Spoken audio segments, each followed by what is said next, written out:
Hola, hola, con razones, ¿cómo están? ¿Bien? Espero que sí. Y si no, ojalá los ayude a distraerse un ratito. Hoy, otra vez, en su bonita sección TVando, les voy a hablar de una serie para que se decidan a verla o no y me digan si la perciben como yo. ¿Me acompañan? Hoy les voy a hablar de una serie complicadita. Es bastante difícil, la verdad.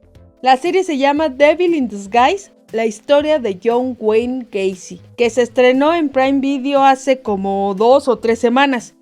Y yo no sé por qué me hice el chico favor de ver esta serie si ya venía triste y tocada por la anterior. Y la neta me podría haber esperado. ¿Para qué le hago eso a mi psiquis? O sea, no puede ser, no puedo. Porque fue mucho, la verdad. Peor de lo que esperaba. Y ahí me voy, ahí estuve viendo. No más porque como conocedora del True Crime, el nombre de este payaso es un gancho para fans y para casi cualquiera, porque genera muchísimo morbo. Pues, como ya pudieron escuchar, era un payaso asesino de la vida real. Ajá, como It. Lo primero que tengo que decir es que hay 2 series que se llaman igual. Esta de la que les voy a hablar y un documental que pueden ver en Claro Video que es del 2020, donde hay entrevistas con algunos familiares y lo más horrible, una larguísima entrevista con ese cabrón que la neta sí da miedo. Y a ver, sí lo voy a tener que decir porque si no me va a salir un granito. En ese documental que también vi, porque cuando me di cuenta que se llamaba igual a la serie de la que les voy a hablar, quise saber si era lo mismo. Y la neta me saqué de onda cuando en la primerita escena vi a ese señor hablando. O sea, ese señor pasó a no sé si mejor vida, tal vez no, tal vez una peor vida, en 1994. O sea que fue como ver un fantasma, la verdad. Y lo que tengo que decir es que me pareció ridículo porque en ese documental lo ponen a él primero y después con cada testimonio de una víctima o un familiar de una víctima sigue una respuesta de él. Un asco total. No sé por qué le dieron tanta deferencia a ese cabrón. Es impresionante cómo habla, tan calmado, tan serio, tan dueño de sí mismo, confesando absolutamente todo lo que hizo, como si fuera más importante por qué hizo lo que hizo que lo que hizo. ¡No manches! Y yo creo que eso fue lo que generó tanta fascinación con esta persona. Su cinismo, su arrogancia y que él no negaba nada, así muy a gusto, se justificaba nomás. Hablaba mucho y para todo tenía una respuesta que en su cabeza yo me imagino que tenía algún sentido. Hablaba con una naturalidad que daba miedo acerca de por qué le quitó la vida a esas personas. Y esa es la segunda cosa que voy a decir. Hay muchos contenidos que hablan de este tipo. Es horrible. Dio muchas entrevistas y no sé por qué le dieron la oportunidad de justificarse y por eso se hizo famoso. Pero a las víctimas, como siempre, nada, no les dieron chance. Hay una serie en Netflix, varios reportajes, podcasts, series y más y más y más. Hemos sido todos partícipes de la revictimización solo porque queremos entender qué chingados le pasaba a este tipo por la cabeza. Incluso al final de su vida en la cárcel se convirtió en un pinche pintor famoso. Como lo ven, que vendía sus pinturas a los loquitos a los que solo les importaba tener algo que él hubiera hecho. Y casi se hace rico, pero el Estado le quitó su dinero. Y no conforme con eso, demandó al Estado también, porque la neta ni era tan buen pintor. Sus pinturas eran infantiles y con trazos bien torpes, pero las vendía súper caras por la relevancia, por su nombre, obviamente. Es más, el abusador de Drake Bell tenía una de esas pinturas en su casa y la presumía a los niños que iban por ahí como si fuera algún tipo de logro. Además, creo que hasta se mandaron cartas. Ajá, PDFs unidos jamás serán vencidos. ¡Ay, no, qué asco!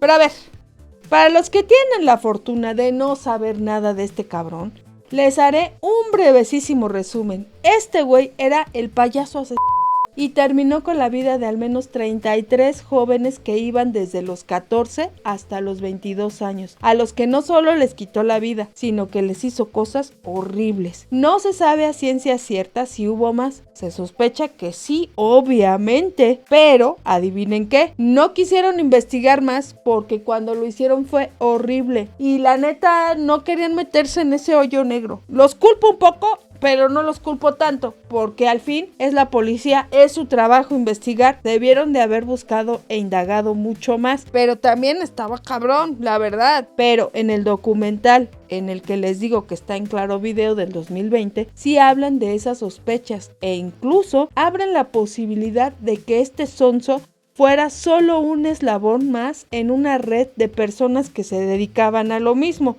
No sé si me estoy dando a entender, pero espero que sí. Cuestionaron la cantidad de víctimas y dejaron abierta esa posibilidad y muestran claramente la incompetencia de las autoridades y toda la policía que investigó este terrible caso. Que se sepa, Gacy estuvo haciendo sus fechorías por solo 6 años y aunque la policía tuvo la oportunidad de atraparlo casi desde el principio, se hicieron bien pendejos porque las víctimas eran adolescentes que podrían haberse ido de casa y ya. Así, nomás, sin importarle a la policía que la familia los reportaba diciendo que sus hijos no harían algo como eso, a la policía simplemente le valió madre. Y por eso este malnacido estuvo haciendo de las suyas sin castigo, enterrando gente en su propio sótano, en su casa, sin que nunca nadie hiciera nada. Tenía una vida súper extraña, era divorciado 2 veces y vivía solo. A nadie le pareció raro que siempre estuviera de fiesta con chavitos que luego no salían de su casa. Vivía con 2 hombres muy jóvenes, siempre andaba buscando muchachos para que trabajaran con él, ofreciendo salarios que nadie daba en esos tiempos. Además, tenía conexiones políticas, no muy de alto rango, pero al fin conexiones políticas, y se vestía de payaso para entretener a los niños en los hospitales y en eventos y así. Y a nadie le pareció extraño, ni a los vecinos, ni a la gente que lo rodeaba, y mucho menos a la policía. Hubo muchas señales. Los papás de algunos muchachos desaparecidos sí lo acusaron directamente, es más, hasta lo fueron a buscar a su casa y le partieron su madre. Le avisaron a la policía que ese güey fue el último que vio a sus hijos y simplemente los ignoraron.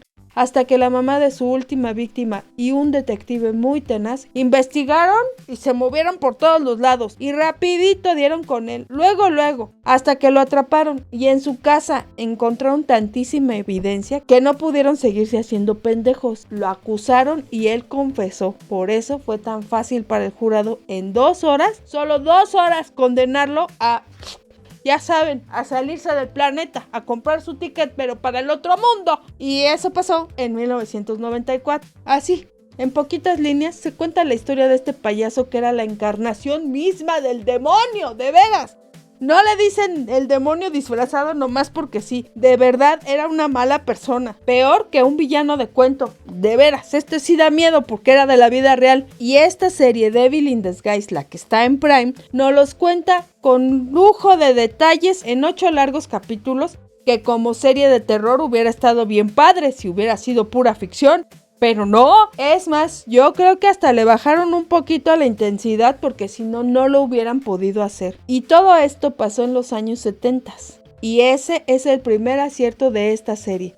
La ambientación está chuladita, ¿eh? Les quedó perfectísima. No solo el vestuario o el mobiliario, que eso podría ser lo más fácil, es la luz. Pero también lo que hicieron con la oscuridad. No, son unos genios, porque esos movimientos transmiten emociones y sensaciones de aquel mundo de Chicago de los 70s. Y a ver, sí, no nos vamos a hacer tontos aquí porque no se puede. Es evidente que quien vimos esta serie somos atraídos por el morbo, por el chismecito.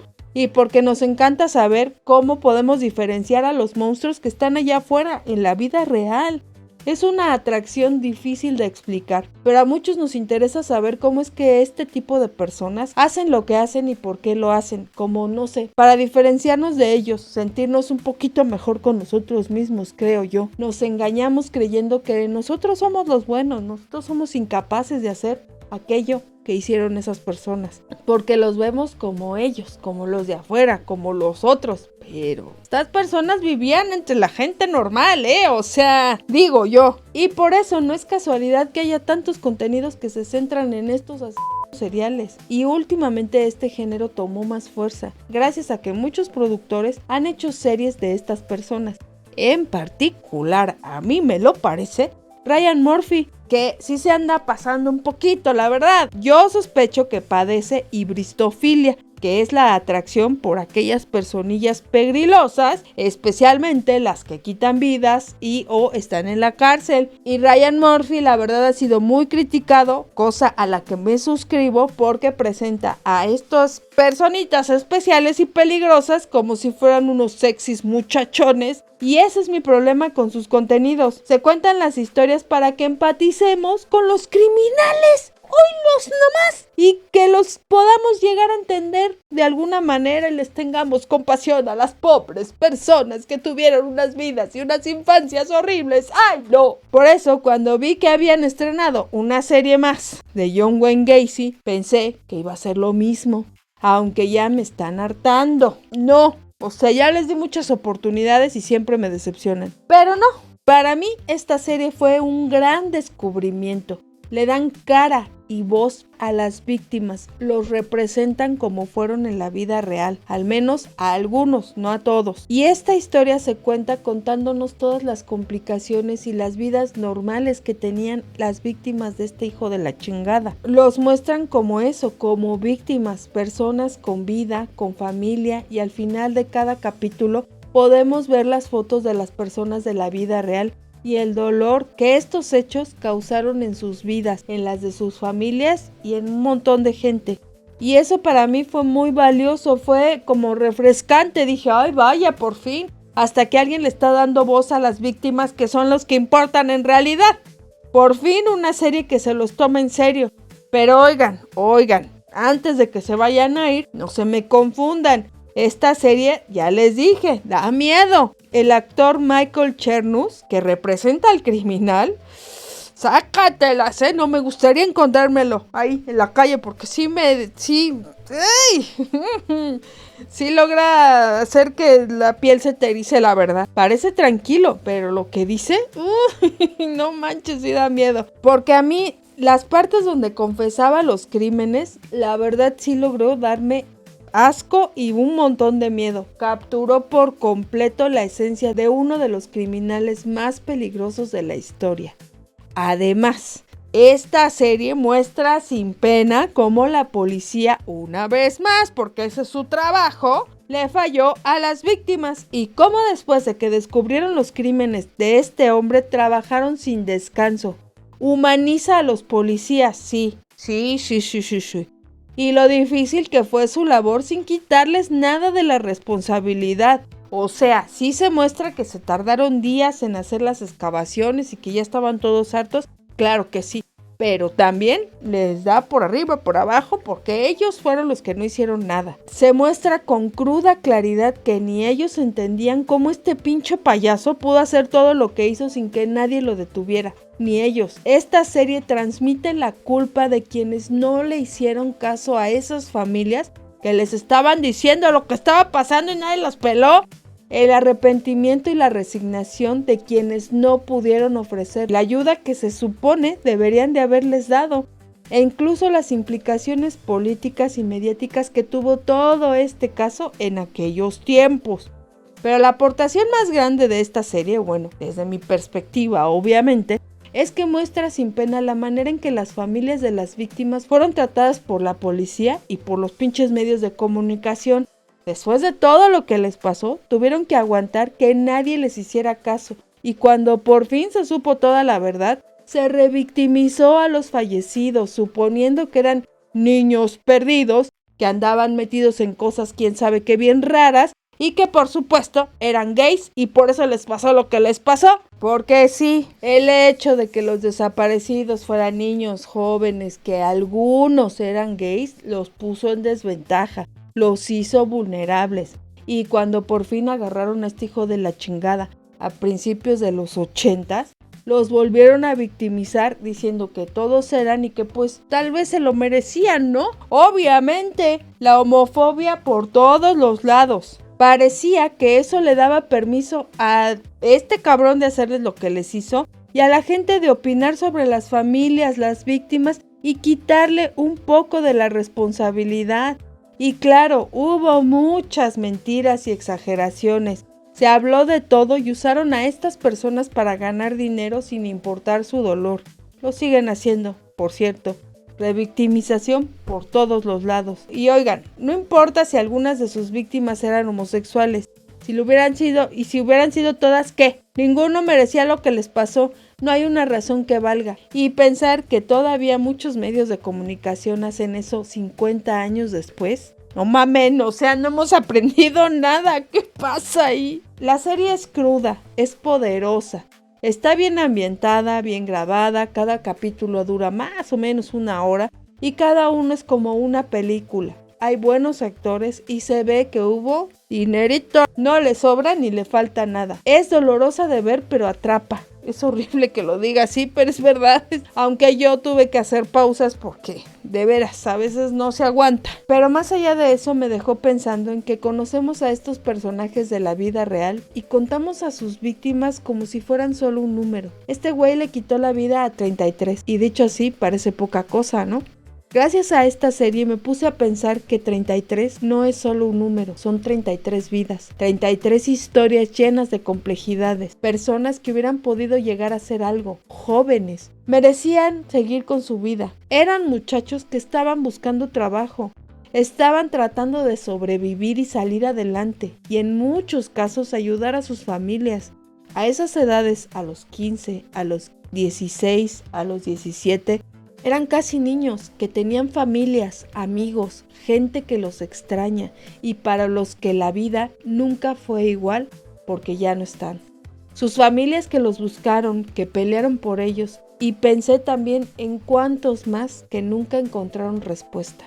Es triste que nos enfoquemos en por qué hay gente como John Wayne Gacy o Ted Bundy o Jeffrey Dahmer, pero nos preocupemos tampoco en darle nombre y voz a la gente que tuvo la desgracia de toparse con ellos. ¿Importa realmente por qué hicieron lo que hicieron? ¿Mostrarlos como monstruos o como gente nos ayuda a no repetir la historia? No, la verdad es que no, porque esos diablos son raros, son una minoría muy menor, ¿o no? Da miedo saberlo, ¿verdad?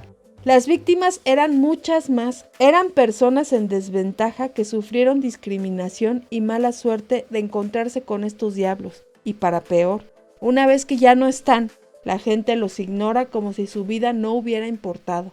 A través de los años se han contado las historias de los criminales, su vida, sus perversiones, su triste infancia, sus traumas y el resultado de sus acciones. Pero las vidas de las personas que destruyeron nos importan poco y no son un número, no son solo 33. Me gustaría que más series de True Crime fueran como esta. Son las víctimas las que importan, importa que los conozcamos. Da asco pensar que son los criminales los que terminan ganando dinero y haciéndose famosos por hacer algo que ninguno de nosotros haríamos. Y me pone a pensar, ¿será que hay más de uno que desearía ser como estos criminales? ¿Hacer lo mismo? ¿Por qué?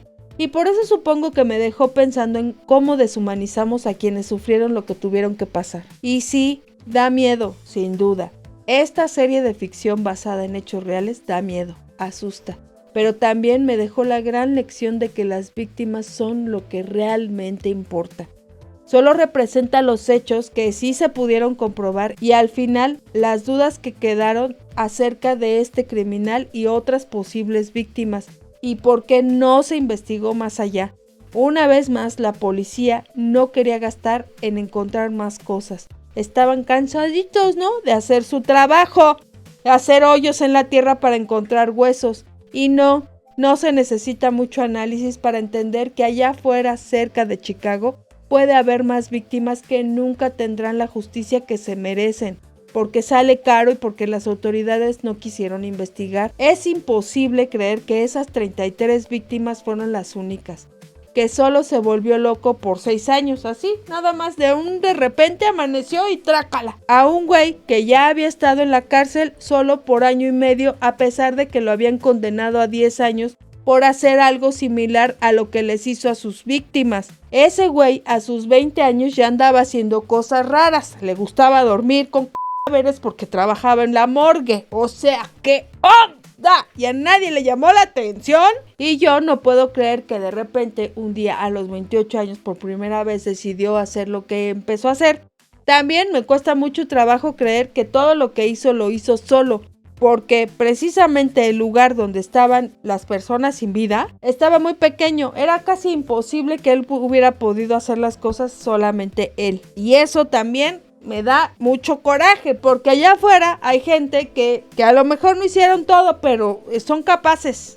Pero por alguna razón, una vez condenado, lo encerraron y hagan de cuenta que lo encerraron y perdieron la llave. Se les olvidó que estaba ahí, ya no le preguntaron nada hasta que le aplicaron la pena de 14 años después. ¿No les parece extraño? Porque a mí sí. Espero que puedan ver la serie y me cuenten qué opinan. Si tienen sospechas como yo o lo que les pareció esta cruel historia. No sé cómo verán esta recomendación. Tal vez no deban verla si andan bajoneados. Pero creo que es una buena serie por cómo aborda las acciones criminales de ese cabrón que afortunadamente ya no está entre nosotros. Pero su historia es llamativa porque era un payaso y eso lo hace mucho más creepy. Espero que me dejen sus comentarios si la vieron y qué piensan de ella. Los espero con razones porque por hoy esto ha sido todo. No se olviden de dejar su like, comentar y suscribirse si este video les gustó y si no, también se los voy a agradecer muchísimo. Los veo pronto. Hasta la próxima. Adiós.